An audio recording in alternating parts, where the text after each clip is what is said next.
Vamos a hablar un poco sobre la teología de la esperanza de Jürgen Moltmann. Antes vamos a recordar quién es Moltmann, una reseña biográfica de su vida. A ver, Jürgen Moltmann nace en Hamburgo el 8 de abril de 1926. Pertenece a la tradición de la Iglesia Reformada. Él se casó con Elisabeth Bendel, teóloga luterana con quien publicó algunos de sus libros y a quien conoció en 1948 en Gotinga durante los estudios de teología y además cuando elaboraba su tesis doctoral. Tuvieron el mismo director, O. Weber.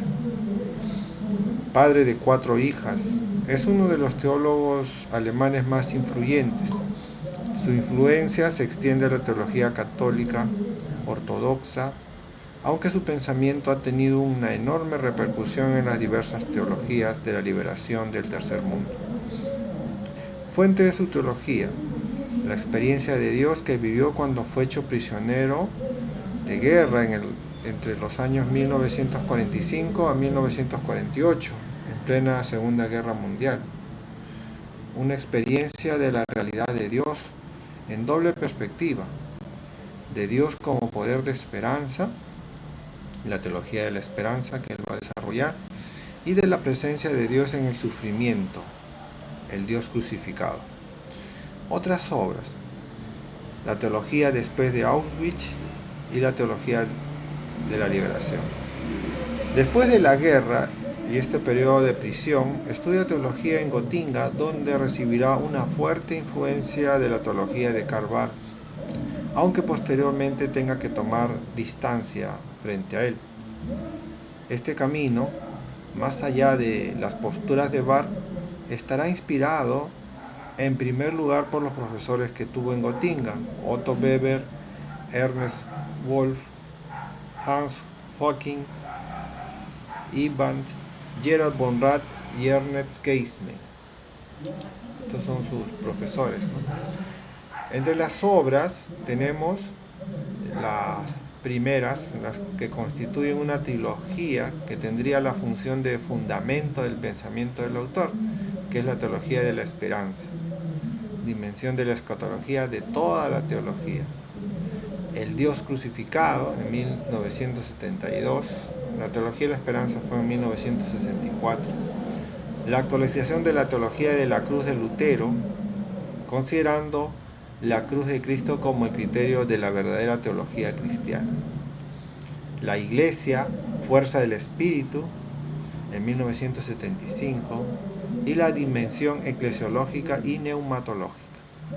Su idea de directriz: la teología de Moltmann ha sido caracterizada habitualmente como una teología de la esperanza, haciendo de esa virtud teologal y de su correspondiente comprensión escatológica. La idea central y directriz de su teología, según Gibialini, tiene que ver con la interpretación dialéctica de la cruz y la resurrección de Cristo. No es posible para Moltmann una teología de la esperanza que no esté atravesada por la cruz y el sufrimiento, ni una teología de la cruz que no esté preñada de la esperanza que otorga la resurrección. Cada una de las perspectivas está comprendida dialécticamente desde la otra. Entonces, para comprender, aquí existe una relación entre, como bien lo ha señalado, una teología dialéctica de la cruz y la resurrección. ¿Qué quiere decir esto? Sufrimiento y nueva vida, ¿no? Sufrimiento y esperanza. Esto está interrelacionado, ¿no? Estas perspectivas no se separan, no se separan, ¿no? Están juntas, ¿no? O sea, es la cruz y la resurrección. Ahora, sobre la esperanza. Miren el testimonio, escuchemos lo que dice Molman, dice, ¿no? La esperanza es un llamado de tu corazón, que tu corazón hace a la razón, un sentimiento que te ubica en el espacio de los sueños, cuando estos parecen esfumarse con el viento. Esperanza es encontrarse con el Dios que vive en tu corazón y que te llama a vivir una vida nueva. ¿Cómo vivo la esperanza? Un día a la vez, dejando que Dios me utilice como herramienta para llevar esperanza a otros, dejándome llevar por el verdadero amor de Dios y así convertirme en instrumento para cumplir su propósito. ¿Es fácil mantener la esperanza? Yo te digo que no siempre es fácil. Mi encuentro con la verdadera esperanza la tuve hace 5 años, cuando mi papá murió. En su terrible enfermedad me aferré a una esperanza terrena y pedía con desesperación a Dios que lo salvara. Pero gracias a un sacerdote amigo que me hizo ver que yo estaba pidiendo algo para mí y dejaba de lado el sufrimiento de mi papá, ahí mismo me di cuenta de que mi esperanza se estaba convirtiendo en desesperanza, que mis afanes terrenales me impedían creer ex la misericordia de Dios. Y entonces dejé de pedir sanación y comencé a pedir para Él una esperanza de vida eterna. ¿Qué me costó entenderlo? No tienes idea. Pero cuando comprendí que mi esperanza en Cristo también significaba renunciar a mi felicidad de tener a mi papá conmigo para entregárselo al Señor, mi vida cambió por completo. Hoy puedo decirte que vivo la esperanza día a día y trato de repartirla día con día. Un abrazo, una sonrisa, una palabra de aliento. Esas son mis formas de vivir la esperanza, porque uno nunca sabe cuándo un gesto que le obsequiamos a alguien puede convertirse en esperanza de su día. Testimonio. La esperanza, más que un día, más que una idea a futuro, para mí es algo, alguien o una situación concreta en el presente. Tiene esa tendencia a darnos fuerza para lo que viene adelante. Nos sostiene en este momento para poder seguir caminando. Esperanza por excelencia es Cristo, omnipresente, siempre. Pero también son personas como nuestros papás, tu mejor amigo o amiga, algún funcionario público también se transforma en situaciones como un viaje, una prueba médica o una simple conversación. Yo vivo la esperanza desde lo diario. Ella abarca mi vida día a día y me vislumbra el futuro. La vivo con alegría, puesto que ella en sí, en su esencia, es portadora de felicidad. Mora en mi interior intensamente y es como el motor que me lleva a actuar en momentos de apatía y dolor. Pero también la reparto, no se me acaba si la doy a otro, sino que se multiplica. Es como una estrella de mar. Cuando la dono, no me quedo sin nada, sino que rejuvenece y crece. Y la que es donada se convierte en otra estrella. Vivo la esperanza desde mis proyectos más sencillos hasta los más sublimes. Se extiende por doquier. En resumen, la vivo con alegría, a diario, dándola y en todos los niveles. La esperanza me ha sostenido en mi vida universitaria cuando, enfrentando fracasos académicos en alguna tarea, examen o incluso en la totalidad de una materia, hoy por hoy la esperanza y el esfuerzo me tienen en el umbral de una graduación. También en el trabajo, cuando se han convertido en rutina y monotonía, la esperanza le ha dado un giro a los colores grises del aburrimiento para transformarlos en algo más emocionante. ¿Qué podemos decir al respecto? Camino de la esperanza. Escatología. La escatología es una doctrina acerca de la esperanza cristiana, la cual abarca tanto lo esperado como el mismo esperar vivificado por ello. Dinamismo, vida, historia y fe. Lo escatológico es el centro de la vida cristiana. Es mirada y orientación hacia adelante, apertura y transformación del presente. La escatología, asumida como método, exige un lenguaje predicado de Jesús, no solo de quién es, sino que expresen quién será y qué hay que aguardar de Él. Todos esos predicados expresan: Él es nuestra esperanza. Colosenses 1:27. Debe historizarse, insertándose en el cambio que está prometido y que esperamos. Temas en conflicto: experiencia y esperanza. El camino de la esperanza. El lenguaje propio de la escatología cristiana no es el logos griego, sino la esperanza y las experiencias de Israel. Israel encontró la verdad de Dios en la palabra de la promesa. La escatología cristiana, expresada con el lenguaje de la promesa, será entonces una llave esencial para liberar la verdad cristiana. Es la misma contradicción que se vive entre la experiencia de resurrección frente a la cruz, vida frente a la muerte. Esto viene dado por la fe, y sin el conocimiento de esta, fundada en Cristo, la esperanza se convierte en utopía que pierde en el vacío.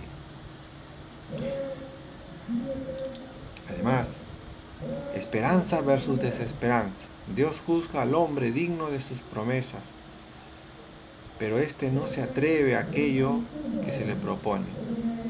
En esto radica el principio de la desesperanza, pecado que más hondamente amenaza al creyente, no el mal que hace, sino el bien que deja de hacer por falta de esperanza y pesimismo. Desesperanza es la simple y silenciosa ausencia de sentido, de perspectiva, de futuro, de objetivos. Arrebata engañosamente esta esperanza al hombre la felicidad del presente. ¿Cómo podría ser tal cosa si ella misma es la felicidad del presente? Es llamada bienaventuranzas, ¿no?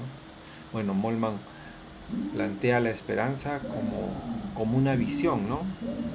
Como cuando uno lee en el texto bíblico: sin visión mi pueblo desfallece, ¿no? Entonces, para Moltmann la esperanza es como una especie de aliento, ¿no? Es como una especie de motor, de fuerza que te dice, ¿no? Que te hace ver el futuro y que te dice que el futuro es de victoria, más o menos, ¿no? La esperanza también es un criterio de discernimiento de vida frente al Fides Quaerens Intellectus de San Anselmo. Moltmann propone el Spero Quaerens Intellectus, ¿no? Entonces, la promesa y revelación de Dios. Dios se revela en el modo de la promesa y en la historia de la promesa. La doctrina de la revelación debe ser concebida escatológicamente, es decir, dentro del horizonte de promesa y de expectación del futuro de la verdad. Moltmann propone una teología reformadora. La promesa es la que da vida a la fe, y por ello esta es esencialmente esperanza, seguridad y confianza en el Dios que no mentirá, sino que será fiel a su palabra de promesa. Ahora bien, promesa y revelación de Dios. Recordemos que Moltmann ve la esperanza muy similar a la promesa, ¿no? Como en el Antiguo Testamento. La promesa de Dios, Moltmann lo ve en la historia como la esperanza. Se distancia de Bultmann. Para la revelación podría ser definido como una comunicación de saber, mientras que Moltmann defiende que la revelación de Dios se presenta como un acontecimiento que afecta a la existencia propia de cada uno, puesto que es Dios en sí mismo que se da al hombre en sí mismo. Es un abordaje historicista, ¿no? Dos preguntas del autor. Una cosa es preguntar dónde y cuándo lo divino, eterno, imperecedero y originario se epifaniza en lo humano, temporal y caduco. O sea, ¿en qué momento Dios entra en la historia y cómo identificarlo? Y otra muy distinta, ¿cuándo y dónde el Dios de la promesa revela su fidelidad y en ella se revela a sí mismo y revela su presente? El logos cristiano. Aquí entonces hay un logos griego, ¿no? Y un logos cristiano, ¿no? Recordemos que la historia griega ha estado presentada siempre por la intervención de los dioses, ¿no? Y en la historia cristiana, la intervención de Dios está por medio de sus promesas.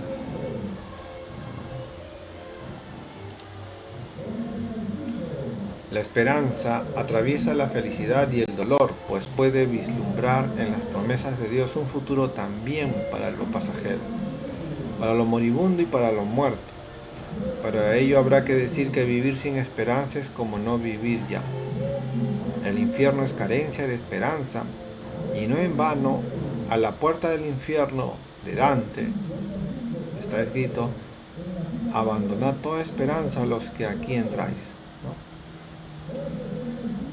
La Ilíada. A ver, resurrección y futuro de Jesucristo. ¿Qué nos dice? Dice, el Dios de la promesa.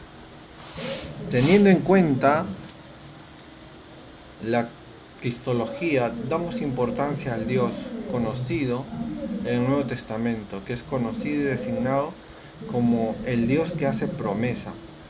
La esencia de Dios, dice el autor, no consiste en que sea absoluto, sino en su fidelidad, con lo cual se identifica y se revela en la historia. Pablo fusiona las promesas tradicionales de Abraham y ya no se entiende la vida como la tierra, fecundidad y multiplicación, sino como vida salida de la muerte. En Cristo esas promesas se han convertido en confianza escatológica, ¿no? Entonces Dios no es Dios porque exista siempre, sino porque está relacionado con su naturaleza de amor, su naturaleza que no traiciona su palabra, ¿no? O sea, Dios es Dios por su promesa. Dios es Dios por su promesa. Entonces, esto es lo que nos trata de decir, ¿no? En Cristo, dice, esas promesas se han convertido en confianza escatológica. Pablo y Abraham. Se entiende la continuidad en el marco de la historia concebida como historia de salvación, y se puede entender la discontinuidad en el marco de la interpretación existencial del Evangelio. No se puede tomar el acontecimiento de Cristo como un hecho aislado en sí. El Evangelio es testimonio de aquella historia, pues el acontecimiento de Cristo se sitúa dentro de una historia determinada. Entonces, esto es lo que podemos.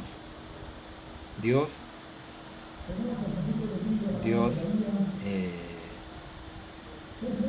aparece en la historia en Cristo, ¿no? El Evangelio es testimonio de aquella historia, dice, ¿no? Y el acontecimiento de Cristo se sitúa dentro de la historia. La escatología crucis y el primer entusiasmo cristiano del cumplimiento. Mientras el cristianismo permaneció dentro del judaísmo apocalíptico, resultaba obvio entender el acontecimiento de Cristo y el Evangelio en sentido escatológico.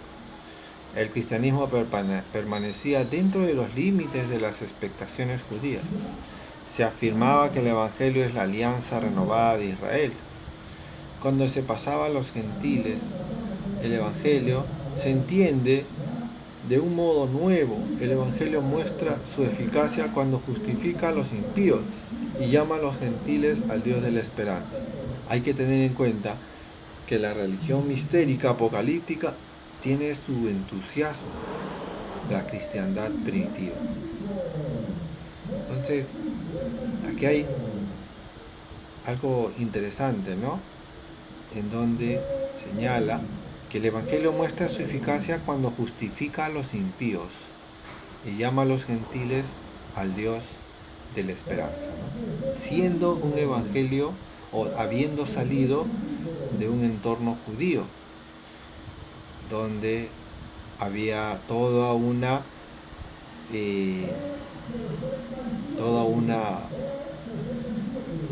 separación, ¿no? El judío hacía separación entre lo santo y no santo, ¿no? Entonces, de ese entorno sale el evangelio, ¿no? Y esto es lo que muestra la naturaleza, ¿no? De la promesa de Dios, ¿no? La naturaleza del poder de Dios, ¿no? Que su palabra lleva esperanza. En un mundo, en un ambiente donde solamente había condena, castigo y sentencia para el que no era judío, pues el Evangelio revienta, rompe esos esquemas y trae salvación, vida, esperanza a los gentiles, a los que no estaban dentro del horizonte judío. La muerte de Dios y la resurrección de Cristo. El cristianismo depende de la realidad de Dios, de realidad que Dios resucitó a Jesús de entre los muertos. La fe cristiana, que no es fe en la resurrección, no puede llamarse ni cristiana ni fe.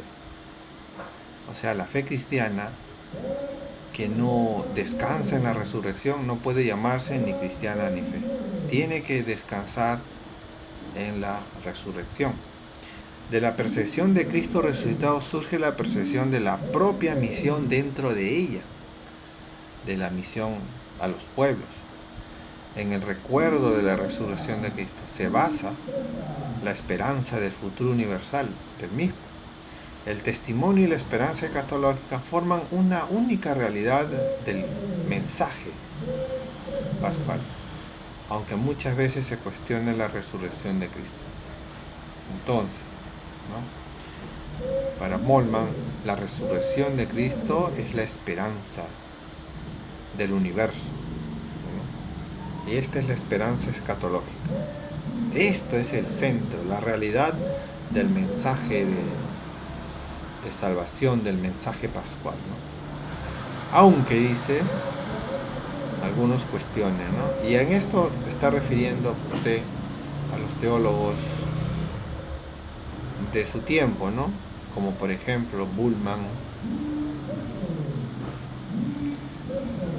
y de repente también Barth, ¿no?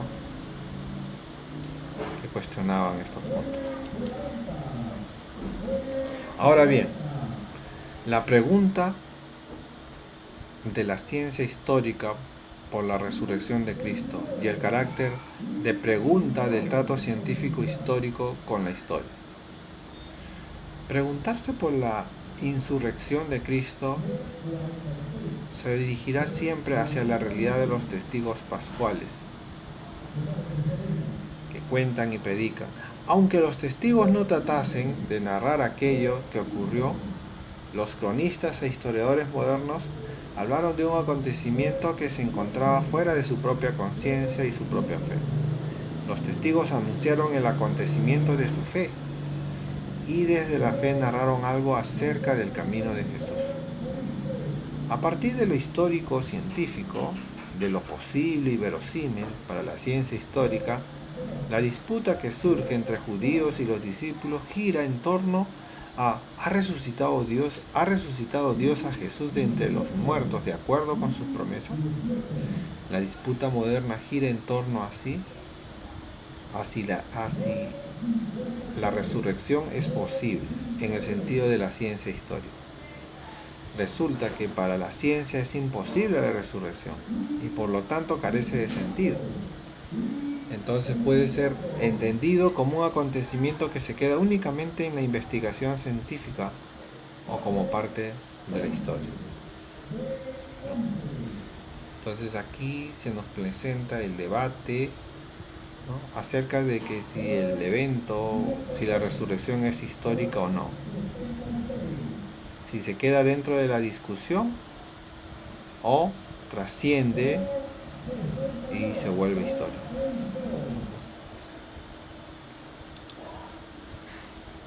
Pregunta histórico-formal por los relatos pascuales y el carácter de pregunta de su interpretación. Cuando habla de pascuales habla de la Pascua, ¿no?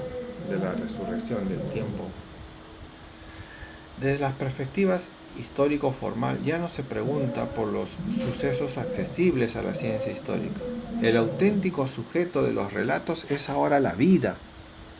En comunidad, los textos pascuales presentan como mensaje las predicaciones desde la fe y para la fe, aunque la resurrección aparezca como algo dudoso. Visto desde la ciencia histórica, la fe pascual establece contacto con el hombre, pues la realidad de la resurrección la encontramos como palabra de Dios, como mensaje frente a cual ya no podemos plantearnos preguntas propias de la ciencia histórica.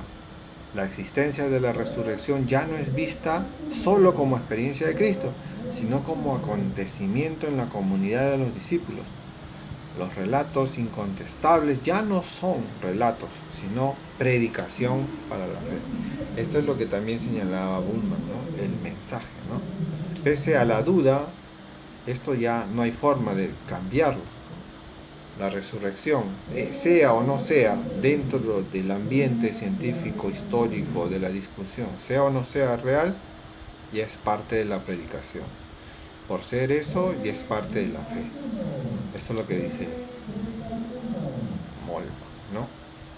Ahora bien, la pregunta escatológica por el horizonte futuro en la predicación del resucitado. En los relatos de la resurrección, el juicio y la experiencia se encuentran en un horizonte escatológico, de experiencias y expectativas dirigidas al futuro prometido.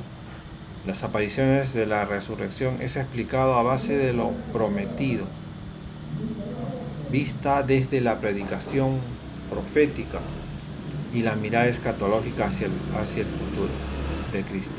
La escatología cristiana nace en la experiencia pascual. Las apariciones pascuales van unidas en el horizonte escatológico.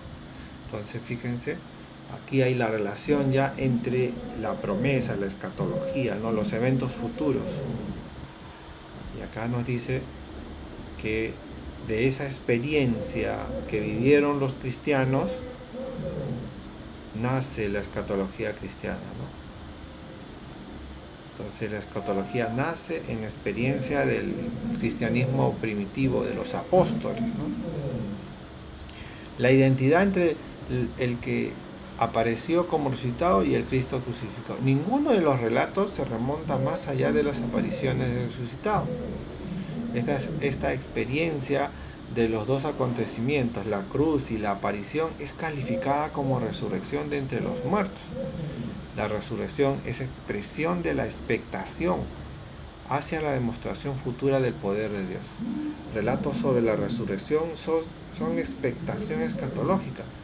La experiencia de la cruz de Cristo significa la experiencia del abandono divino, del enviado de Dios. El acontecimiento fundamental de las apariciones pascuales es la revelación de la identidad y la continuidad de Jesús en la contradicción total entre cruz y resurrección.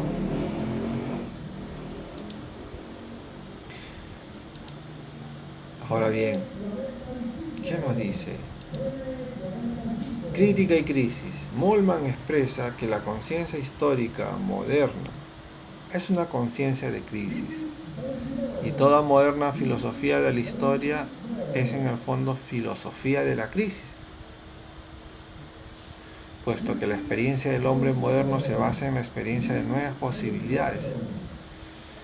Esto en primera instancia genera crisis y ruptura. La vocación del siglo XIX para el estudio de la historia y para la absoluta necesidad vital de este estudio tiene su año de nacimiento en la Revolución Francesa.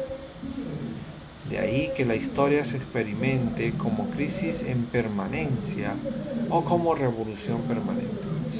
En el texto, Moltmann dice que para entender el nuevo presente es preciso trabajar sobre el pasado, bien sea para restablecer concordancias entre las nuevas experiencias y la tradición del pretérito, el pasado, bien para quedar libres para el nuevo presente del peso del pasado.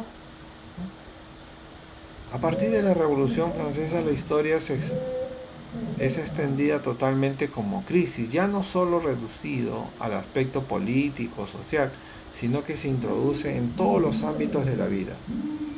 Ahora bien, es por ellos que es indispensable una consideración histórica universal en todos los campos. En esta crisis de la historia, la crítica va siempre unida en la historia con la utopía, que investiga y anticipa las posibilidades y tendencias de lo venidero. La crítica de lo existente convierte esto en pasado y libera para la crisis de la decisión presente.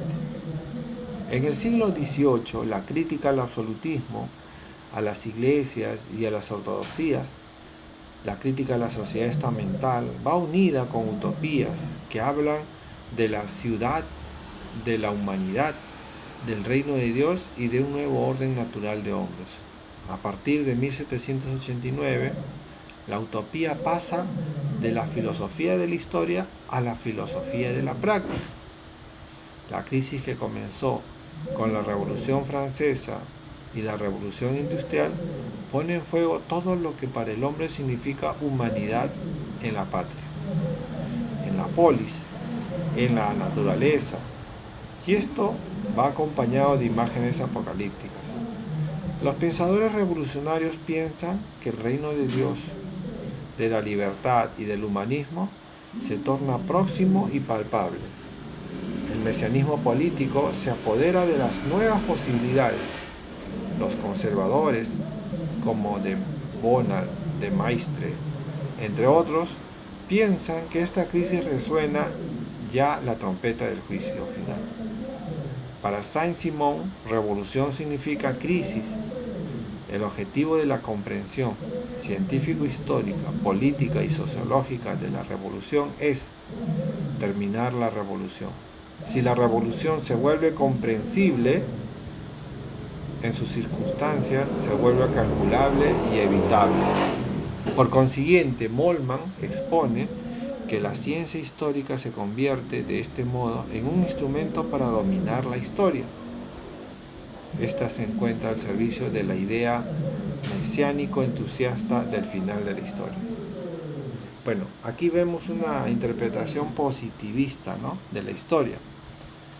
Que la historia se va moviendo hacia una mejora. ¿No? Habla de la Revolución Francesa, de cómo esta, de alguna manera, adjuntaba todas las promesas de un mejor mundo, de una nueva república, ¿no?, un mundo venidero. Y cómo la Revolución Francesa fue un punto de quiebre, ¿no?, para que se desarrollen nuevos cuadros, nuevos ideales. Entonces, eso significó para el hombre un momento clave en la historia, ¿no? Ahora bien, para Moltmann, la ciencia histórica se va convirtiendo de este modo en un instrumento para dominar la historia, o sea, la interpretación. Nos presenta un devenir histórico interpretado. Y esta se encuentra al servicio de la idea mesiánico entusiasta del final de la historia. Qué interesante, ¿no? Entonces, yo creo que aquí ya interviene Bloch, ¿no? Crítica o la historia de los anales, ¿no? Marc Bloch, ya aquí interviene en Moltmann, ¿no? A ver, el enigma resuelto de la historia, ¿no? El método de la ciencia histórica. Moltmann explica que a partir de la experiencia humana de Petrus Ramus y de René Descartes, se dirigen los esfuerzos a metodizar las experiencias y experimentos de la historia. Sin método no es posible alcanzar ningún saber corroborado. Esto comprende los principios de la interpretación científico-histórica y los principios básicos de la crisis controladora de sus resultados. Así, se pasa a una descripción de la concepción de la ciencia histórica. La ciencia histórica no es arte, sino que el concepto que se encuentra en su base es el concepto de una verdad objetiva, de una verdad verificable. La rectitud científico-histórica presupone que los conocimientos sean controlables. La controlabilidad presupone la posibilidad de volver a aprender los objetos de la ciencia histórica. Sabiendo también que la ciencia histórica trabaja con determinadas hipótesis, proyectos, planteamientos, etc., la primera labor tiene que consistir en leer los testimonios de la historia como fuentes y en datar los objetos que son transmitidos a través de las meditaciones de múltiples interpretaciones, tendencias y retoques. Entonces, sin método no es posible alcanzar ningún saber corroborado. Esto comprende los principios de la interpretación científico-histórica y los principios básicos de la crítica controladora de sus resultados. Entonces, la ciencia histórica no es arte, ¿no?, sino el concepto que se encuentra en su base. Es el concepto de verdad objetiva, una verdad verificable. Bueno, aquí vemos a Moltmann cómo ya aborda de manera meticulosa, objetiva y científica sus conceptos de historia, ¿no?, que los va a vincular en su teología. Heurística de la ciencia histórica. En la ciencia histórica, lo fáctico no es lo primero dado, sino el producto último de abstraer de interpretaciones heredadas para llegar al sentido que hoy tiene en general la palabra objetividad. Factum es el sustrato que sale de las mediaciones interpretativas de las fuentes y de las tradiciones. Al pasar del factum aislado e individualizado a afirmaciones más generales, abarcadoras de procesos históricos, se plantea el problema de la formación de conceptos científico-históricos. Uno de los tales medios es ley científico-histórico. Un acontecimiento se vuelve explicable cuando se ven a sus causas. La historia tiene que ser entonces historia social, historia política o historia cultural. La historia tiene que estar ya acabada y completa para poder exponer esos encadenamientos, causa y efecto. Otro elemento para aprender conexiones es destacar las tendencias. También este término es usado en Alemania en la historiografía por ranking, pero también autores de historia dialéctico como George Lukács y Ernest Bloch.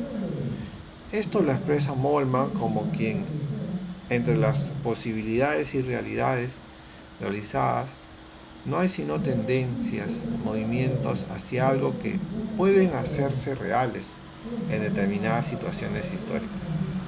Otro concepto es el de estilo, introducido por R. Rothenker, donde este procede sin duda del arte y por ello lleva una visión estética de las cosas. Se quiere significar con él la conexión antropológica y sociológica de los acontecimientos y las acciones que se mantienen con el contorno. Se quiere significar con él el estilo de vida, la manera de vivir, la manera de actuar. El concepto de estructura intenta aprender las concretas instituciones sociales dentro de las cuales fue recogida y dominada la historia. Entonces, finalmente la historia tiene que estar acabada para ser interpretada, ¿no? Y para ser interpretada existen una cantidad de perspectivas, ¿no? Y estas perspectivas finalmente son las que dominan la historia. Entonces, frente a esto, pues hay que, como lo expresa Moltmann, dice, hay que ver las posibilidades y realidades realizadas, y no tanto sobre tendencias y movimientos hacia algo, ¿no? A ver, historiología. Hacer crítica, dice Moltmann, científico-histórica, significa no absolutizar ni negar ningún momento particular, sino entender a cada uno como miembro de transición en el contexto del progreso histórico y como miembro de la revelación del espíritu que se realiza en su totalidad. ¿Qué se hace de la historia? La historia se convierte en un objeto dado que yace ante nosotros. Los sucesos históricos particulares son entendidos como fenómenos históricos de un todo envolvente. Los instantes históricos son concebidos como momentos en los movimientos de la conexión histórica total. La conexión de la historia es reducida a consecuencia racional como encadenamiento infinito de causas y efectos. La historia se convierte en la síntesis de la realidad en totalidad, de un todo universal, móvil en sí mismo, en el cual todo junto se sostiene y mantiene a sí mismo. La historia se transforma así en el campo de aparición de un todo espiritual. En la historia se realiza y se manifiesta el espíritu. El cosmos de causalidad de las ciencias naturales es sustituido por un cosmos teleológico. La escatología de la esperanza cristiana es transformada en teleología de la razón moral, quedando diluido el enigma de la historia. El que obra moralmente sabe que está en camino hacia una solución final. Se pregunta entonces por el sentido o la falta de sentido de la historia. Moltmann dice que todos los sucesos de la vida son interpretados desde la vida, objetivaciones de algo. Es así que todas las ideas, sucesos o movimientos llevan algo común de fondo. Es así como la historia no se encierra en sí misma, sino, como dice Moltmann, la historia es entonces historia de la vida. Y en la medida es que la vida es espíritu, la ciencia de la vida es ciencia del espíritu. Por otro lado, el origen y la esencia de la historia son finitos, y para Moltmann es por ello que hay que buscarlos en la temporalidad e historicidad del ser humano. La existencia humana es ser para la muerte, algo insuperable. Es lo que hace que se pregunte ya no por la historia, sino por lo esencial. La ciencia histórica cuestionará a la historia pasada, tratando de extraer de ella una posibilidad de la existencia y actualizarlas como posibilidades de poder ser hoy. Moltmann plantea que la pregunta básica por el origen, la sustancia y la esencia de la historia remite a los movimientos, cambios, crisis y revoluciones que constituyen la historia, a lo que es indiferente e igualmente válido para todo tiempo. Moltmann expone que el concepto de historia es una creación del profetismo de Israel. Hace esta afirmación partiendo del hecho de que para los judíos cristianos historia significaba historia de la salvación e historia divina de promesas. De ahí que los cambios de la historia, según Moltmann, impliquen lo posible, medido con el criterio de la promesa de Dios. Muy muy interesante la lectura que hace Moltmann de la historia, ¿no? Partiendo de que el concepto que se tiene de historia es un concepto en el fondo judío, es un concepto que nace con los profetas, es un concepto que tiene por dentro lo que es la salvación, ¿no? Y esto no es más ni menos que la historia de las promesas, ¿no? Entonces, ese es el concepto que plantea Moltmann, ¿no? A ver, vamos a seguir leyendo. Entonces, al iniciar de las ideas para una filosofía de la historia de la humanidad, salta la pregunta de Kant: ¿qué significa y con qué fin se estudia la historia universal? Moltmann responde que todos los historiadores y pensadores de la historia poseen una conciencia de misión y creen en una historia llena de sentido y en la gran tarea de la humanidad, ¿no? Habla de un mesianismo político que aparece por todas partes, que se convierte en la idea político-filosófica que guía la concepción de la historia. Moltmann expone que la historia y la filosofía son necesarias para la misión de una nación, para la redención del mundo o para la doctrina de la restauración, necesaria para salvar. Se habla entonces de un mesianismo que se vuelve político y motiva el pensar histórico. Con ello se está planteando que donde exista un saber consciente del futuro y consciente de su meta acerca de la misión, solo donde el saber se encuentra orientado a un horizonte universal se podrá conservar un concepto del devenir del tiempo, de la irrepetibilidad del acontecer y de un futuro que tiene sentido y que debemos guardar. Solo allí se mantiene un concepto histórico de la historia. Bueno, Moltmann se acerca a un concepto providencialista, ¿no? Pero con todos los elementos de una ciencia histórica,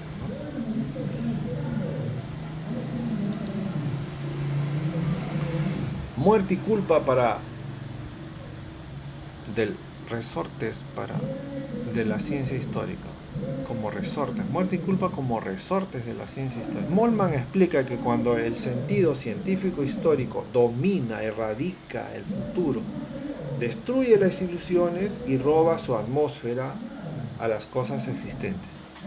La vida, explica Moltmann, es tener un horizonte, y esto a su vez es ser conducido por esperanzas hacia lo futuro y posible. Moltmann hace acotación a la frase de Nietzsche: memento mori, recuerda que morirás. Pero Moltmann menciona que la vida debería poder competir con la muerte, que ha convertido el pasado en tiempo irrepetible. Ahora bien, se expone en el libro que a la base de toda historia se encuentra la historia como recuerdo. La memoria del ser humano es selectiva. Recordar y olvidar son cosas que van muy unidas. Sin embargo, en la historia como recuerdo, la ciencia histórica tiene una misión crítica y depuradora, que tiene la tarea de luchar contra el olvido inocente y contra la leyenda culpable. Moltmann expone que en este sentido R. Wittram ha llamado a la culpa el motor secreto que mantiene en marcha el engranaje. Son estos recuerdos experimentados como culpa los que se imponen, fuerzan al presente a enfrentarse a ellos. No solo la culpa, sino la muerte que convierte al pasado en tiempo irrecuperable. Moltmann expone que el trato con la historia debe estar motivado por algo que trascienda la muerte, que se encuentre en condiciones de suscitar esperanzas en la historia pasada, y así mantener la historia en el recuerdo, y por tanto ha de hacer posible y viva la historia como ciencia. Moltmann está planteando acá un modelo, una forma de ver la historia, pero desde un elemento que lo motive. Y él habla, ¿no? Dice, ¿no? Sin embargo, en la historia, como recuerdo, la ciencia histórica tiene una misión crítica y depuradora. La misión crítica y depuradora de la historia es la siguiente, ¿no? O sea, la tarea de luchar contra el olvido inocente, que quiere decir que ninguna historia debe de ser o de pasarse por alto. No debe de pasarse por alto, sino debe de analizarse. Y contra la leyenda culpable, ¿no? O sea, que no se debe de dar por sentado aquello que se ha escuchado. Esa visión hay que analizarla, ¿no? Hay que analizarla. Entonces Moltmann expone que en este sentido, ¿no? A veces la culpa es el motor secreto. ¿Qué quiere decir? Cometimos este gran error, no lo vamos a cometer nuevamente. Y entonces esa culpa que arrastra la historia, pues los lleva a mejorar en todo caso, ¿no? Aquel que no conoce su historia, hay un refrán, dice, no está condenada a repetirlo. Entonces aquí encaja perfectamente, ¿no? Pero hay algo más. Dice, son esos recuerdos experimentados como culpa los que se imponen y fuerzan al presente a enfrentarse a ellos. No solo la culpa, sino la muerte, que convierte el pasado en tiempo irrecuperable. Entonces aquí vemos en Moltmann como una especie de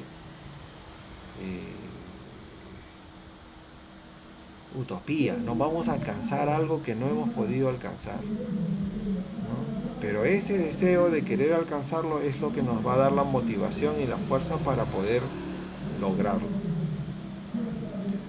Pero eso sabe de la historia, ¿no? En la historia hemos tenido demasiados problemas, fracasos, pero esta vez vamos a intentarlo nuevamente, ¿no? Entonces dice, no, la historia debe estar motivada por algo que trascienda la muerte. Y en el caso del cristiano, debe estar motivado por la esperanza, por la promesa. Esto es la resurrección. Eso nos puede suscitar esperanza, porque la resurrección de Cristo trasciende a la muerte, ¿no? Entonces, solamente así se puede hacer una historia viva, ¿no? Como ciencia. La peculiaridad de los conceptos universales de la ciencia histórica. Los universales de la metafísica, dice Moltmann, constituyen tendencias en la potencia. Para Moltmann, el presupuesto filosófico histórico del conocimiento de la historia no puede ponerse en una metafísica de la idea o del ser insondable de Dios. Mientras esta realidad no se haya completado, de ser así, son resbaladizos, dice Moltmann, y solo se podría calificar de relativos. Así hace la distinción de que lo que es historia mundial se decide en razón de aquello que es deseado, esperado y prefigurado como el mundo futuro, el mundo único, y por otra parte, historia de la humanidad, que vendría en razón de aquello que la humanidad única ha de ser y será algún día. Con ello, lo que se debe de entender es que el hombre, el ser humano, no se encuentra sobre la historia, ni tan inmerso en ella que no necesite preguntarse por el todo o por la meta de la historia, y que ese preguntar le dé a la misma, o ese preguntar mismo carezca de sentido. De ahí que los conceptos e imágenes que el hombre se forme de las conexiones históricas llevan un doble sentido, que son conquistados en el proceso de la historia y tienden hacia adelante, movilizando con ello el movimiento histórico. Entonces, lo que se pueda percibir de la historia finalmente es lo que va a impulsar, para bien o para mal, en todo el caminar histórico que tenga la humanidad o el hombre. Entonces, aquello que se espera está ya prefigurado, que quiere decir que ya está en la mente. Por eso se lucha, o por ese camino se va, esperando eso, ¿no? Pero ya está prefigurado, algo que ya se ha entendido. Entonces, en tal sentido, Moltmann dice, ¿no? La historia está, no está exenta de la pregunta, no está ajena. Aquellos que transitan lo hacen siempre en una condición, deseando algo, esperando algo, algo que será algún día. Hermenéutica de la misión cristiana. Las pruebas de Dios y la hermenéutica. Moltmann expresa que los principios bíblicos han venido a sustituir aquellas pruebas de Dios, pero no con ello quedaron eliminadas aquellas pruebas de Dios, sino que más han de retomar en las reflexiones hermenéuticas que formulan hoy la precomprensión y las percepciones de interrogación o interpretación que hablan de Dios y de su obra. Así Moltmann divide en tres grandes grupos acerca de las pruebas tradicionales de Dios. Las pruebas de Dios a base de la existencia humana, a base del alma o de la conciencia, decide poder tener que ser hombre de sí mismo. Hoy se entienden por pruebas de Dios únicamente las cosmológicas, de la razón teórica, que luego pasan a limitarse a la base de la existencia humana. Dios es lo interrogado, porque remite a una experiencia, a una existencia amenazada por la muerte, y por ello finita. Sin embargo, la existencia del hombre es su poder ser. Así Dios solo puede ser aprendido donde el hombre se elige a sí mismo como su posibilidad. Así el sentido de la ciencia histórica o del exégesis reside en una interpretación existencial que interroga los textos y hace referencia a la existencia humana. La prueba a base del mundo. Si la realidad del mundo se extiende como historia universal, esa prueba puede ponerse al mismo nivel de la prueba a base de la existencia humana. Dios es interrogado con la pregunta acerca del origen único, la unidad y la totalidad de todo lo real. La realidad aquí es entendida como historia. De ahí que se tornen visibles las estructuras de pensamiento bíblico de Dios. La hermenéutica pasa a un leer los textos bíblicos en orden a su lugar histórico y a su obra histórica, y su conexión hacia atrás y hacia adelante. Las pruebas de Dios a base de Dios es un argumento ontológico promovido por Anselmo de Canterbury. Dios es aquello mayor de lo cual nada más puede ser pensado. Lo dice este enunciado, es tan solo que el que piensa a Dios tiene que pensar con necesidad su existencia. Este presupuesto se encuentra en el hecho de que el hombre y la mujer escuchan, reciben y en su entendimiento el concepto de Dios. Oye predicar el nombre y la revelación de Dios en su nombre. Aquí la hermenéutica tiene que partir del suceso inmostrable en la cual Dios es conocido mediante Dios, donde Dios habla y se revela a sí mismo. Bueno, la hermenéutica de la misión cristiana, ¿no? Estas son las pruebas de Dios a base de la existencia humana, ¿no? La prueba a base del mundo y la prueba de Dios a base de Dios mismo. Entonces, ¿qué es lo que nos pretende decir, no? Aquí se expresa que los principios bíblicos sustituyen aquellas pruebas de Dios, pero no con ello quedaron eliminadas aquellas pruebas. Esta es una crítica a la hermenéutica clásica, ¿no? Que quiere decir que hoy en día todo se enfoca en lo que señala la escritura, y esto ha dejado de lado el propio, vamos a decir, la propia libertad de Dios, el propio movimiento y accionar de Dios, ¿no? Quiere decir que la hermenéutica ha encarcelado a Dios, ¿no? Ha limitado su accionar dentro de la Escritura, ¿no? Cuando esto no es así y no debería de ser así. Entonces aquí se plantea las pruebas de Dios a base de la existencia humana, a base del alma, de la conciencia, ¿no? Entonces,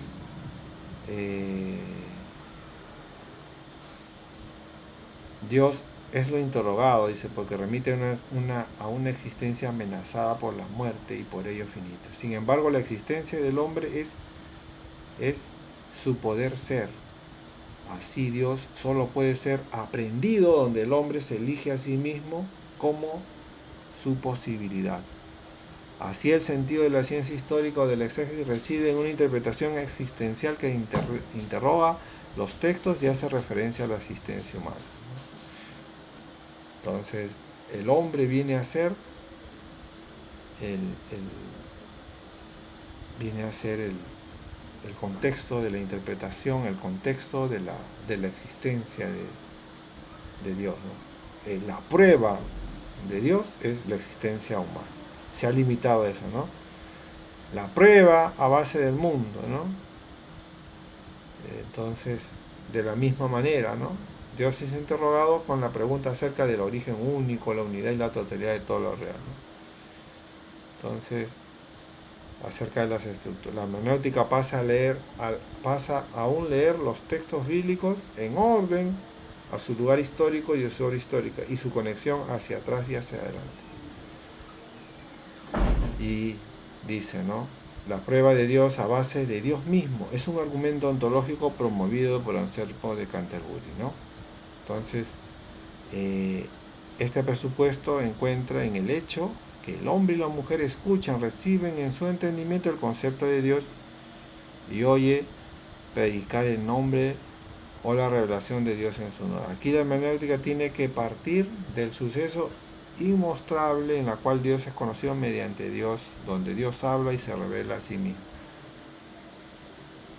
Y ahí está el tema, ¿no? Dios habla y se revela a sí mismo.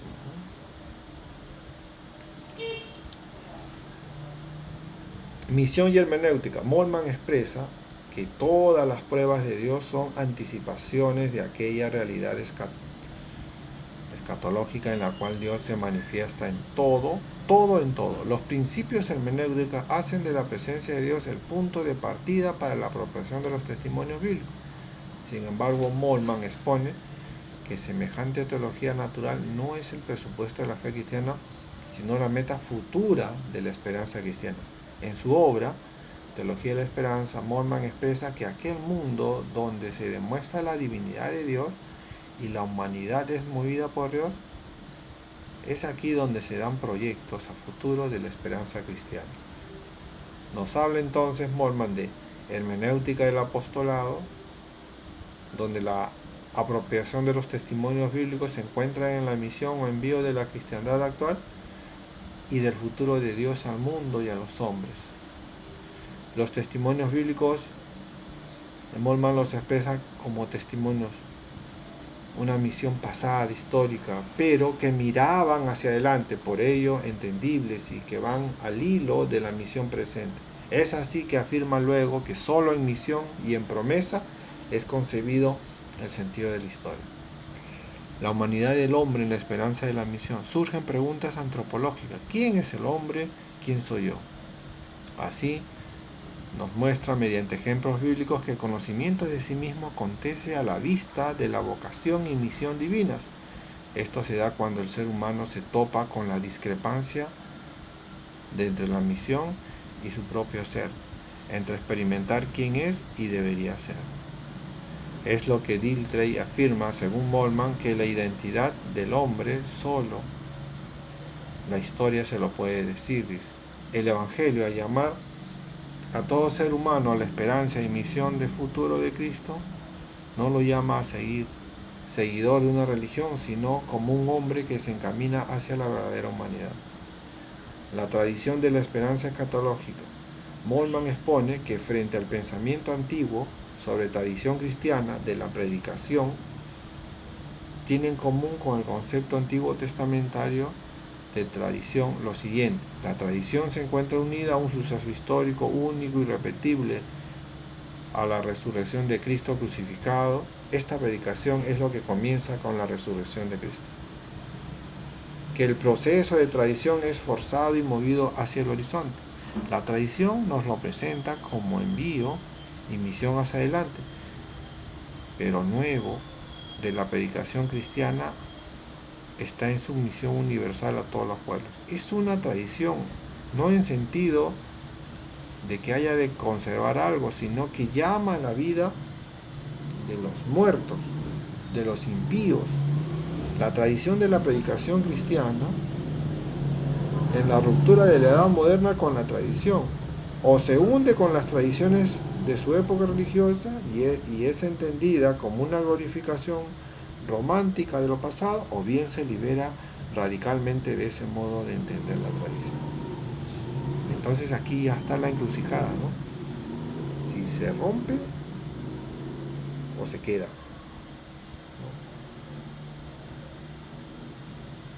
Entonces, misión y hermenéutica, ¿no?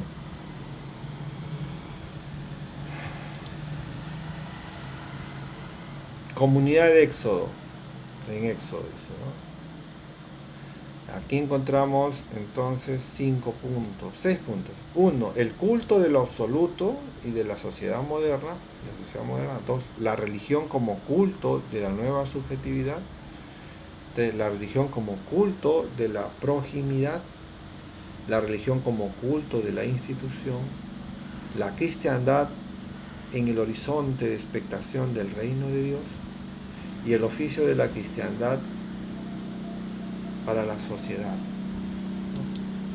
A ver, veamos el primero: el culto de lo absoluto y la sociedad moderna, ¿no? La religión como culto de la nueva subjetividad, ¿no? La religión como culto de la proximidad, ¿no? La religión como culto de la institución, ¿no? Y la cristiandad en el horizonte de la expectación del reino de Dios. El oficio finalmente de la cristiandad para la sociedad. Bueno, entre estos puntos dice: únicamente la esperanza mantiene la vida también, la vida pública, social, en la laxitud fluyente. Bueno, aquí hemos visto gran parte del enfoque histórico, de la vinculación histórica que le hace Moltmann a la teología, ¿no? La historia como campo de la revelación de Dios, ¿no? Pero desde una discusión un poco más académica, no filosófica, ¿no? Para hacer entender, ¿no? Que la historia no es solamente un acontecer que debe pasar desapercibido, sino que debe de ser analizada, pensada, y tiene sus quiebres y sus puntos que están ya moldeados por una concepción que nace en el judaísmo, ¿no? Y cada punto, cada hito histórico tiene un componente mesiánico, ¿no? Qué interesante la perspectiva, ¿no? Y él explica sobre la Revolución Francesa, ¿no? Y algunos otros momentos de la historia, ¿no?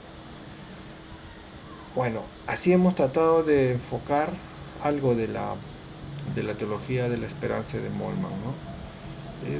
Tenemos otras presentaciones, vamos a verlas ahorita para poder abordar. Por ejemplo, acá hay una que me gustaría abordarla de manera sucinta, ¿no?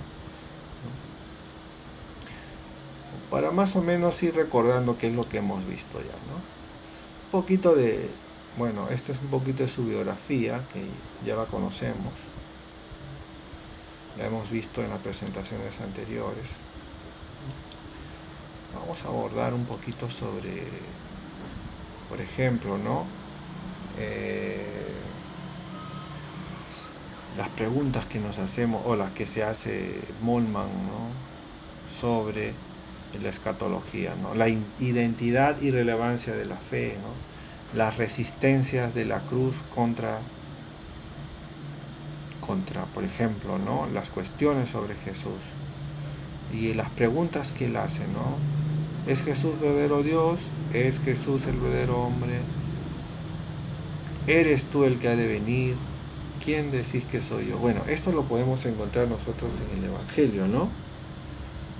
En el Evangelio, ¿no? El proceso de Jesús histórico sobre el origen de la cristología, el camino de Jesús a la cruz, Jesús y la ley, el blasfemo, Jesús y la violencia, el revolucionario, Jesús y Dios, el abandonado de Dios.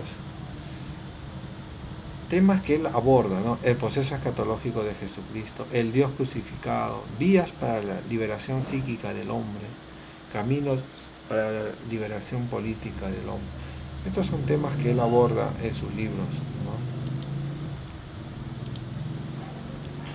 A ver, las cuestiones sobre Jesús, fuera del cristianismo, dentro del cristianismo, en cuanto a Jesús terreno o Cristo resurgido. Una doble tarea para la teología: mostrar qué se quiere decir en realidad con la profesión Jesús es el Cristo.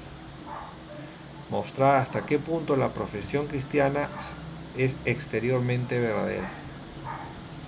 Bueno, Jesús, recuerden, es el personaje histórico y el Cristo es el Mesías, ¿no? ¿Qué se quiere decir, ¿no? Entonces acá hay una percepción histórica, pero y cuando hablamos de Cristo es una percepción teológica, ¿no? Y hasta qué punto es verdadero esto, ¿no? Bueno, esto es lo que aborda, ¿no? Si se quiere decir quién es el Cristo, el Hijo del Hombre, el Hijo de Dios, el Logos, etc., hay que citar el nombre de Jesús y relatar su historia, dice. El nombre de Jesús no es traducible a otras lenguas, ni sustituible por otros nombres o por los nombres de otros. Su historia no es sustituible por otras historias o por las historias de otros. Si se quiere decir lo que Jesús es, significa y realiza, entonces hay que echar mano de los títulos de exaltación y de las designaciones funcionales antiguas y nuevas, explicarlas y completarlas con otras de nuevo culto. Entonces aquí tenemos un abordaje, ¿no?, que hay que hacer. Molman, el Dios crucificado, Salamanca, sígueme 2010, ¿no? Ahora, las cuestiones sobre Jesús. Jesús es el verdadero Dios. Desde la antigüedad ha habido cuestionamientos sobre la relación de la divinidad y hombre, ¿no? ¿Se ha revelado en Jesús lo inmutable? ¿Cómo puede existir el Dios imperecedero en un hombre perecedero? La propuesta cristológica parte de arriba. Todo conocimiento comienza inductivamente desde abajo. Bueno, acá ya encontramos, ¿no?, una interpretación, un abordaje del Jesús histórico, ¿no?, del Jesús histórico, ¿no? Entonces, esto es interesante, ¿no? Esto es interesante para poder abordarlo con mayor amplitud. Entonces, dice, ¿no?, la propuesta cristológica parte de arriba, es teológico, ¿no?, cuando se habla del Cristo. Y todo con conocimiento comienza inductivamente desde abajo, ¿no? Cuando se habla de Jesús, entonces hay que encontrar acá a ese Jesús real, el Jesús de la historia, ¿no? Por eso se pregunta, ¿no?, ¿es el verdadero Dios o no es el verdadero Dios, ¿no? Lo siguiente es, ¿no?, ¿cuáles son las cuestiones sobre Jesús, ¿no? ¿Jesús es el verdadero hombre? La disputa es sobre verdadera humanidad de Jesús, ¿no? Ya no se considera a Jesús como hombre Dios, sino como ideal y originario, hombre de Dios, dice, ¿no? Desde Kant, para muchos teólogos, se convirtió la ética en la categoría fundamental para la cristología, dice, ¿no? Entonces, aquí Molman aborda, ¿no?, Jesús es el verdadero hombre. Entonces existe una disputa, ¿no?, sobre la verdadera humanidad de Jesús. Bueno, eso ya lo habíamos visto anteriormente, ¿no? La teología liberal había abordado esto, ¿no? El Jesús histórico, ¿no? Entonces ya no se considera a Jesús como hombre Dios, sino como ideal y originario, hombre de Dios, dice, ¿no? Desde Kant, dice, para muchos teólogos se convirtió la ética en la categoría fundamental para la cristología. Schleiermacher desarrolla una teología de la relación personal de la fe con Jesús.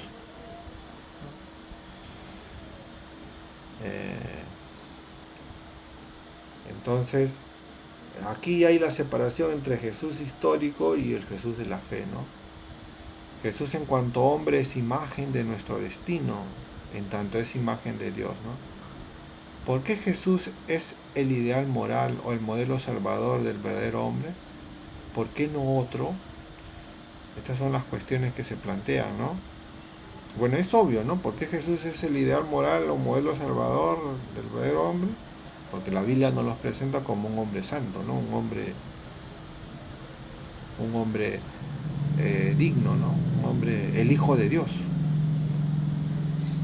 Y bajo esa respuesta ya no hay una réplica, porque no otro, ¿no? El ser humano es un ser limitado, ya no. Es un hombre, el ser humano está sujeto a errores, ¿no? La historia, la Biblia nos presenta a Jesús como un modelo a seguir.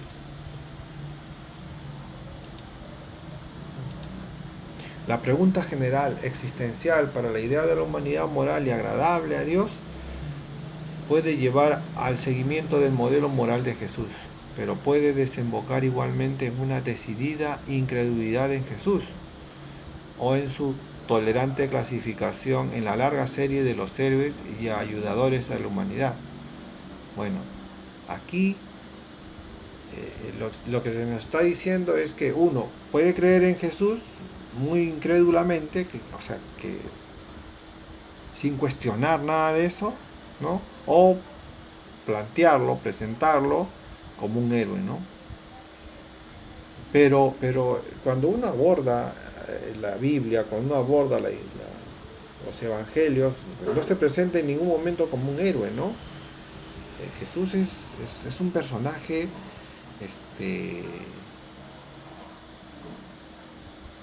espiritual, ¿no? Es un personaje que está lleno de respuestas, ¿no?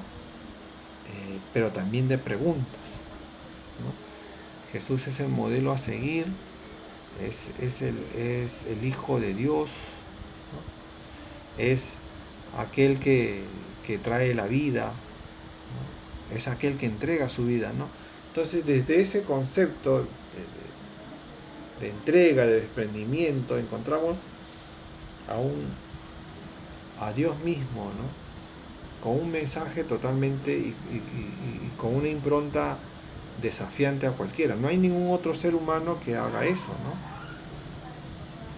Y que aún así lo pueda hacer, no tiene el impacto de Jesús.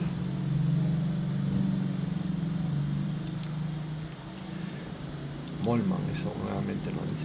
Las cuestiones sobre Jesús, ¿eres tú el que ha de venir? Son los acontecimientos realizados por Jesús los que hablan en su favor, los signos de la época mesiánica. La disputa sobre Jesús se libra sobre el futuro, sobre la salvación que está por venir. La fe vive por anticipación del reino por y en Jesús. Jesús es el que ha de venir. Acá, bueno, se está planteando ya una perspectiva escatológica. Son preguntas escatológicas, ¿no? Sobre el mesianismo de Jesús, ¿no? ¿Qué nos dice? A ver, la respuesta, ¿no? Se trata más bien de aquella participación escatológica de la salvación, anticipación traída por y en un reprobado, rechazado y crucificado, ¿no? Esta es la imagen, ¿no? de Jesús, ¿no? El Jesús que es condenado, ¿no? Que es crucificado, ¿no? Entonces, pero es este Jesús que nos trae salvación, es la escatología, ¿no? Entonces aquí ya se va poniendo el punto sobre la escatología, ¿no? La resurrección de Jesús, ¿no? Jürgen Moltmann, El Dios crucificado, Salamanca, sígueme, 2010, página 148. Las cuestiones nuevamente, ¿quién decís que soy yo?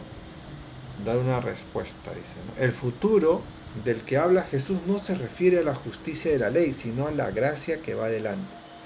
Al profesar que Jesús es el Cristo, se adhiere a él mismo. Aceptar que Jesús es el Cristo es algo escatológico, ¿no? Porque Cristo es el prometido, es la promesa, ¿no? Esto ya viene desde el Antiguo Testamento. Se anuncia un Mesías, ¿no? Del linaje de David, ¿no? Entonces, habiendo entendido eso, ¿no? Moltmann aborda una escatología basada en Jesús, ¿no? En la resurrección, ¿no? El proceso histórico de Jesús. Sobre el origen de la cristología, el Nuevo Testamento, la Reforma, el Jesús histórico, ¿no? El camino de Jesús a la cruz, Jesús y la ley, el blasfemo, ¿no? Como es visto, Jesús y la violencia, ¿no? El revolucionario, ¿no? Y Jesús y Dios, el abandonado de Dios, ¿no? Ahí tenemos Elí, Elí, lama sabactani, Dios mío, ¿por qué me has abandonado? ¿No? Con un tanto de exageración se podría formular así el grito de Jesús, sirviéndose del Salmo 22.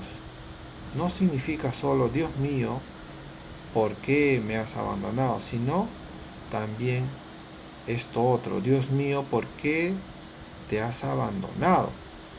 Con toda esa fuerza es como hay que resaltar la unidad de Jesús y Dios a la luz del contexto de su predicación vivida, ¿no?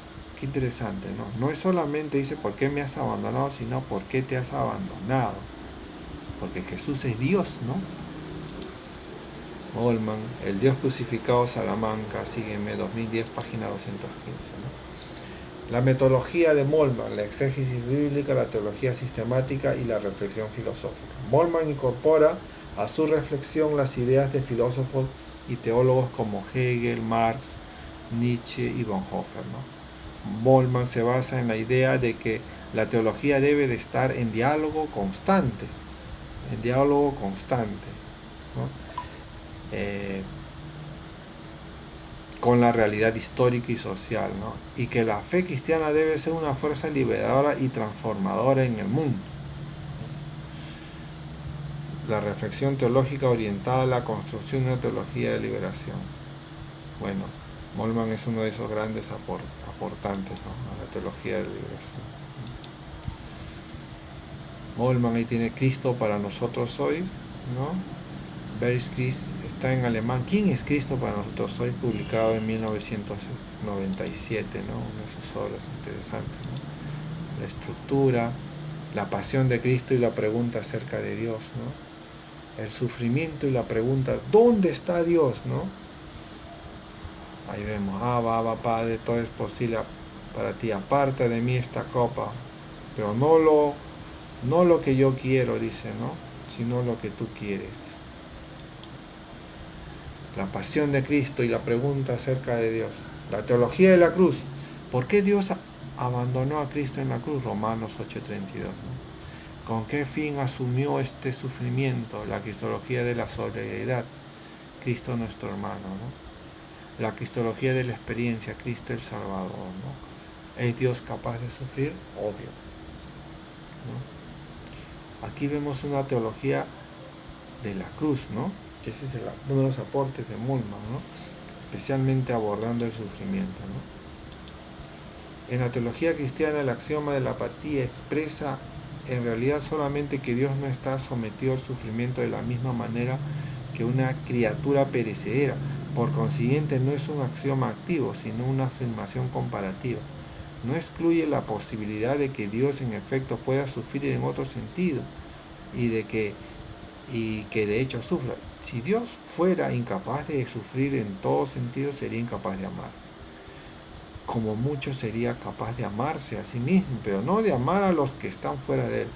Pero si es capaz de amar lo que es distinto a él, entonces expone el sufrimiento que le acarrea el amor por otros, sobreponiéndose por medio del amor al dolor que así surge. Dios no sufre como la criatura por una carencia ontológica, no obstante padece a partir de su amor, que fluye en la abundancia de su ser. En ese sentido sí sufre, ¿no? Una respuesta, ¿no? La pasión de Cristo y la pregunta acerca de Dios, la praxis del seguimiento de la cruz, el consuelo del Dios crucificado, el seguimiento de Cristo. Y cuando vayan, prediquen diciendo, el reino de los cielos se ha acercado. Sanen enfermos, resuciten muertos, limpien leprosos, echen fuera demonios, de gracia han recibido, den de gracia, ¿no? Y dice, anunciarles el reino de Dios a los pobres significa devolverles la dignidad divina que les ha sido robada por los violentos. Sanar a los enfermos significa plantear en este mundo de la muerte las semillas de la vida. Purificar a los leprosos significa acoger a los discapacitados que en nuestra sociedad son desplazados. Expulsar a los demonios significa remover los ídolos del Estado y la sociedad, por quienes son sacrificados tantos seres humanos vulnerables, que empieza a andar en el camino de Cristo. Ingresa a la lucha de vida contra la muerte, por eso sentirá la violencia de los poderosos que propongan la muerte, porque viven a costa de otros seres humanos. Seguir a Cristo significa, por lo tanto, abogar por la vida en la lucha contra la muerte y contra aquellos que difunden la muerte en el lugar y en el tiempo que nos toquen. La congoja de Cristo, temor y esperanza, la congoja de Cristo. Libéranos de nuestras angustias, ¿no? La otra idea de que no puede ser separada de la primera es que Cristo sufrió la congoja y el dolor en representación nuestra y de muchos. Después de la Pascua, siempre que Pablo y el autor de la carta de Hebreos hablan de los sufrimientos de Cristo, no olviden agregar el por nosotros, el interpretativo. Expresa el carácter único e irrepetible del temor y el dolor de Cristo. No solamente introduce al creyente a la mencionada solidaridad con el destino de Cristo, sino más aún a una relación de agradecimiento del que ha sido liberado del temor. De hecho, el reconocimiento que de otro ha sufrido todo lo que me amenaza y de la cual tengo temor, me libera, dice. Me libera de mi miedo al temor. El reconocimiento de que el Cristo sufriente aboga por mí y que se entregó por mí al abismo del abandono por Dios y del temor, me libera de mi temor, pues me otorga una indestructible identidad en él. Me rescata del temor de manera que el temor queda atrás y su amenaza se desmorona. Pero también me libera para enfrentarme con mi temor y dejar de tenerle miedo. ¿No? Cristo torturado. ¿Cómo llegan las personas a torturar a otros? Motivos religiosos, jurídicos, seculares, personales. El Cristo torturado es el hermano de los torturados, ¿no? El Cristo resucitado es el juez de los torturados, ¿no? Y la resistencia ante la tortura, ¿no? Entonces, en mi caso personal recuerdo que la realidad del alambre de púa del campo de prisioneros de guerra siempre se tornaba más doloroso cuando salía un grupo para ser transportado a casa. Cuando eso ocurría, entraba un soplo de libertad al cautiverio y nos hacía sentir enfermos. Cuando se acercaba la libertad, las cadenas comienzan a dolernos. Cuando el interés por la vida es despertado y nosotros comenzamos a protestar en contra de las fuerzas de la muerte. Cuando el hambre y la sed de justicia te despabilan en nuestro interior, ya no aceptamos la injusticia, sino que luchamos contra ella. Esto es evidencia de la tortura que sufrió Moltmann en los 2 años que estuvo prisionero en plena Segunda Guerra Mundial. 2 a 3 años estuvo prisionero. La resurrección de Cristo es esperanza para el mundo, y si Cristo no ha resucitado, vana es nuestra predicación. Vana también es la fe de ustedes, la particularidad de la fe en la resurrección. La resurrección desde la perspectiva de la historia, el paradigma de la época moderna, el horizonte de la esperanza y el espacio de la experiencia. La historia de la perspectiva de la resurrección. Y si el espíritu de aquel que resucitó a Jesús de entre los muertos mora en ustedes, el que resucitó a Cristo de entre los muertos también les dará vida a sus cuerpos mortales, mediante su Espíritu que mora en ustedes. La resurrección de Cristo, esperanza para el mundo, la resurrección en la perspectiva de la naturaleza. Así también es la resurrección de los muertos. Se siembra en corrupción, se resucita en corrupción. El último enemigo que será destruido es la muerte. La esperanza en resurrección de la carne lleva a una experiencia del cuerpo distinta al ser humano en calma y cuerpo. Está emparentado con lo divino, no solo el alma, sino también el cuerpo es templo del Espíritu Santo, Espíritu de la vida. En la imagen de la resurrección de la carne, la vida y la muerte son armonizadas de tal manera que la muerte, sin ser necesariamente aceptada, tampoco es reprimida. En este espíritu de la resurrección puedo vivir enteramente, amar enteramente y morir enteramente. Aquí pues sé que he de resucitar enteramente. En esta esperanza puedo amar a todas las criaturas, pues sé que ninguna de ellas ha de perderse, ¿no? Metodología, teología sistemática, hermenéutica bíblica, reflexión teológica contextual. Fuentes. Mientras escribo estas líneas veo la foto de Juan Ramón Moreno, uno de los 6 jesuitas asesinados en El Salvador, ¿no? Bueno, esta es ya una perspectiva, ¿no? Y en la habitación de John Sobrino dice, yace en un charco de su propia sangre en la habitación de John Sobrino, ¿no? Y en la sangre ha caído mi libro, El Dios Crucificado, ¿no? Este capítulo está dedicado a su memoria. Molman. Glosario, esperanza, encarnación, liberación, reino de Dios y sufrimiento. Conclusiones, el problema de Dios. Atiende a problemas de la época. El Padre sufre con el Hijo. Dios nos acompaña en el sufrimiento. Solidaridad con el hermano. Resurrección, no olvidar las víctimas y nueva vida. Bibliografía Molman Jr. en Cristo para nosotros hoy, Madrid, Trota, 1900. Gracias. Bueno, así hemos terminado un poco sobre la vida y parte de la obra. Vamos a abordar desde otro punto de vista en otro momento. Con esto estamos culminando una introducción breve sobre el pensamiento de Molman acerca de la historia, pero también acerca de Jesús, ¿no? Entonces, esto es todo, hermanos. Será hasta la próxima oportunidad.